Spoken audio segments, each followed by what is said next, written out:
Y por último, y en lo que centraré básicamente la práctica de hoy utilizando todos los demás, serán las situaciones de juego. Nosotros sabemos que en el tenis se dan todas esas situaciones, no se dan más.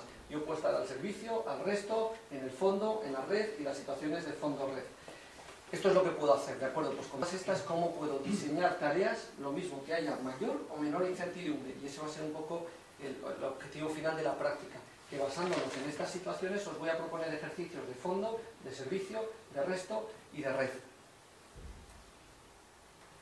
Esas propuestas prácticas van a intentar tocar las 5 variables de las que hemos estado hablando y de alguna manera lo que me gustaría transmitir con la charla es que hoy en día una de las cosas sí que se está comprobando es que la motivación en jugadores de competición y alta competición es clave para que sigan implicándose al máximo, en este caso en el entrenamiento que están haciendo, y este tipo de trabajos, al ser menos repetitivos, involucra a los chavales mucho más y hace que tengan esa participación y esa, como decimos, sorpresa o incertidumbre antes de las tareas, con lo cual de alguna manera parece ser que puede ayudarles en la motivación.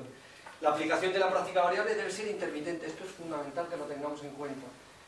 O sea, las perturbaciones que vamos a provocar sobre las ejecuciones, hay autores que hablan de que esas perturbaciones pueden ser en la técnica, por ejemplo, hay uno que vamos a hacer luego, que es yo voy a sacar y le provoco al jugador, por ejemplo, sacar sobre una pierna, o le provoco en el lanzamiento. Uno de los trabajos que hacemos que provoca mucha alteración en el gesto es lanzo rápido la pelota, no la lanzo.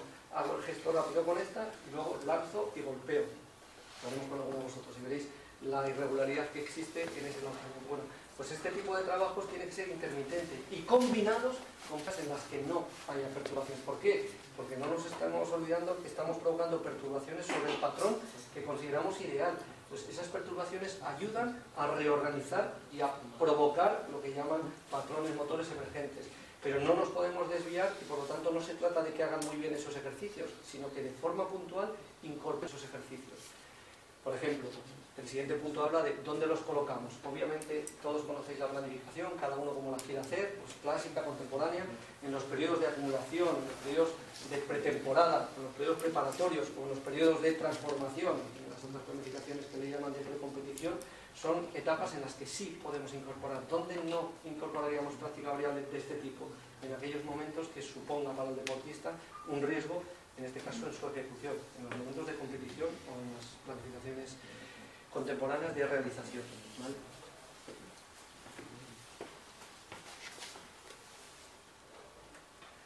Por último, modificaciones de las condiciones de práctica que generan.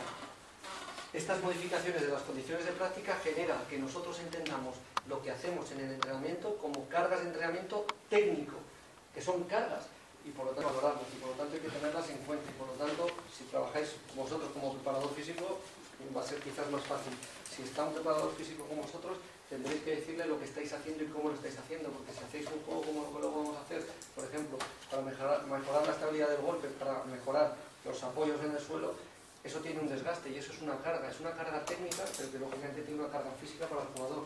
Si luego el preparador físico hace una carga de lo que sea, fuerza explosiva porque hoy toca, pues posiblemente estemos haciendo interferencias que, como sabéis, hay interferencias que llamamos negativas, o sea que esa conexión del trabajo técnico y físico debe ser muy ligada.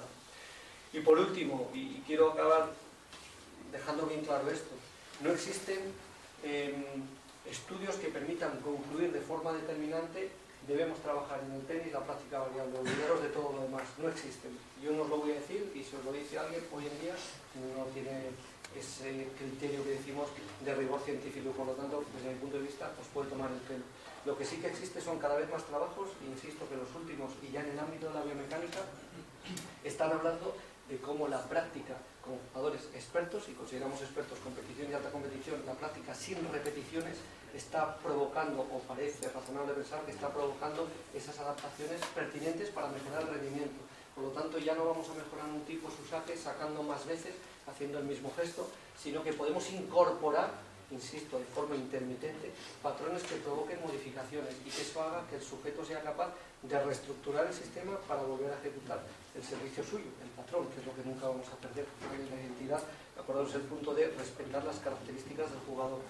Por lo tanto, insisto en, desafortunadamente, y nos queda trabajo por hacer. Nosotros estamos en esa línea, estamos trabajando con compañeros, en este caso el Laboratorio de Control Motor de la Facultad de Elche y el Laboratorio de Control Motor de la Facultad de Extremadura, en la línea de intentar aportar información rigurosa y científica donde de verdad podamos contrastar que eso es así. Y la tendencia y los estudios previos que estamos haciendo nos lo están demostrando.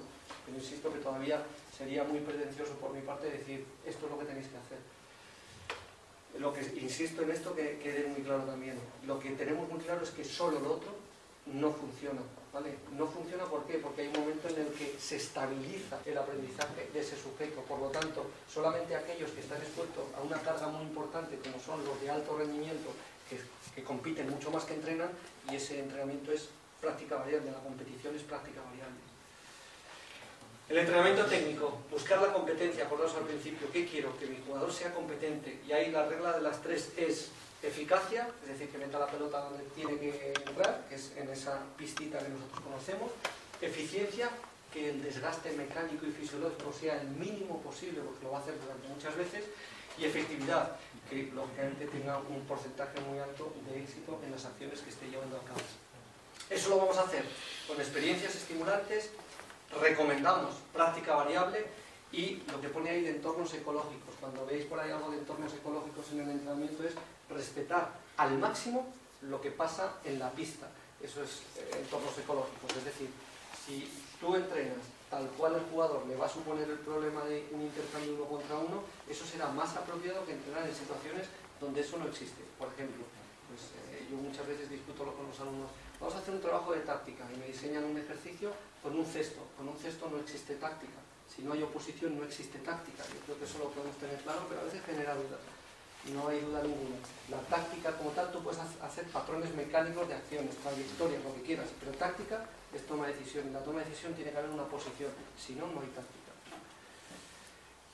Desde mi punto de vista, y insistían los compañeros al principio, la formación del técnico es básica.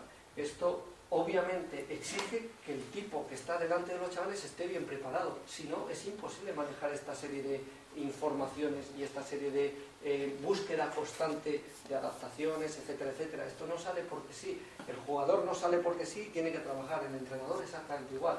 Por eso tan importante estas experiencias donde no solamente nosotros os podemos aportar igual alguna información, sino que entre vosotros podéis seguro intercambiar informaciones que os van a ser muy útiles. Y abajo no se ve muy bien, pero pone PSC, que yo lo pongo en todas las charlas. El PSC es el principio del sentido común. Es decir, cada uno sabe los jugadores que tiene, los objetivos que tiene y hasta qué punto puede someterle a una carga o a otra. Y a veces nos podemos equivocar. Yo siempre digo, equivocaros siempre por defecto. Es decir, nunca provoquéis situaciones que puedan ser confusiones al jugador. Hacer una aproximación, pero tener esa, entre comillas, si me permitís, valentía para proponer situaciones diferentes a los que habitualmente se hacen. Y estudiarlo, comprobarlo, porque como os decía, parece razonable pensar, y así nos lo está indicando la investigación que se está haciendo al respecto, que puede ser oportuno para incrementar los niveles de rendimiento del jugador. Muy bien, pues muchísimas gracias por vuestra atención y si queréis antes de ir a pista hacer alguna pregunta, aunque luego en pista, como vamos a repasar cosillas, pues quizás podemos afianzar o contrastar alguna de las cosas que habéis visto.